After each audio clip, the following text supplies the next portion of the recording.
High guys, welcome back to what I eat in a day. আর আজকে ছিল ষষ্ঠীর সকাল 2025। তো আমার বরের বন্ধুর বাড়িতে আজ গৃহপ্রবেশের অনুষ্ঠান ছিল, সেইটারই কিছু মুহূর্ত তোমাদের সবার সাথে আমি শেয়ার করলাম। তো সেখানে গিয়ে কী কী খেয়েছিলাম সেটাই তোমাদের সাথে শেয়ার করব। প্রথমেই নিয়ে নিয়েছিলাম প্রসাদ। আর প্রসাদে আমি ফল টল কিচ্ছু নিইনি, কারণ কি অম্বল হয়ে যাবে বলে। আর তারপরে অনেক কিছু খেতে হবে, তার জন্য শুধু সিন্নি প্রসাদটাই নিয়েছিলাম, কারণ এটা খুবই প্রিয়, এটা না নেওয়া করিনি। তারপরে চলে গেছিলাম লাঞ্চে। তো সেখানে ছিল ডালের পুরি, আর ভোরে ভোরে ডাল দেওয়া হয়েছিল, আর হিঙের একটা তীব্র গন্ধ আসছিলো, খুব ভালো লাগছিলো খেতে। ডাল পুরিটা ভাঙার সাথে সাথে একটা খুব মিষ্টি একটা সুগন্ধির যেন মনটাই ভরে গেল।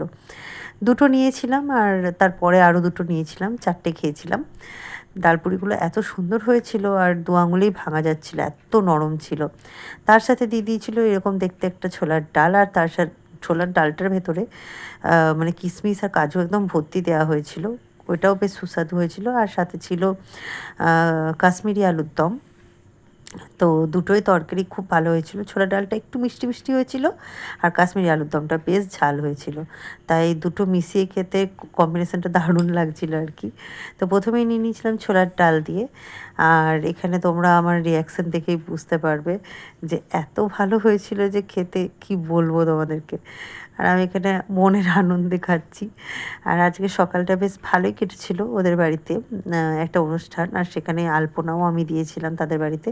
আগের দিন গিয়ে আলপনাটা দিয়ে এসেছি, এবং তার পরের দিনে আবার গেছি সপরিবারে, নিয়ে গেছিলাম আমার শাশুড়ি মাকেও, কিন্তু সেই আর ভিডিও কিছু নেওয়া হয়নি, কারণ এমনি বাড়িতে প্রচুর লোক ছিল।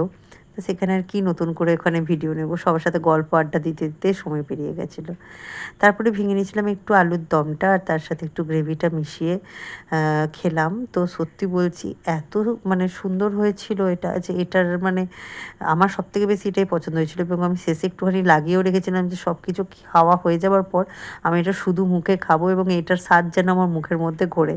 হ্যাঁ, আমি এরকমই পাগলামো করি, যেটা আমার খুবই পছন্দ হয় সেটা আমি একদম শেষে রেখে দিই, সেটা তরকারি হোক বা যাই হোক না কেন, চাটনি হোক কি যাই হোক, আমি একদম শেষে ওটা খাই। আর বলতে বলতে এখানে চাটনি পাঁপড়ও দিয়ে দিয়েছে। তো হ্যাঁ, এটাই আমি খেয়ে নিচ্ছিলাম। আর তারপরে ছিল মিষ্টি, রসগোল্লা আর 2 in 1 সন্দেশ। তো সন্দেশটাও বেশ ভালো ছিল খেতে, ফ্রেশ ছিল। আর 2 in 1 বলতে একটু ভ্যানিলা ফ্লেভার ছিল, অ্যান্ড ছিল স্ট্রবেরি ফ্লেভার। রসগোল্লা তো প্লেন রসগোল্লা সবাই জানে। তো দেখা হচ্ছে আবার নেক্সট কোনো মিনি ব্লগে। টাটা।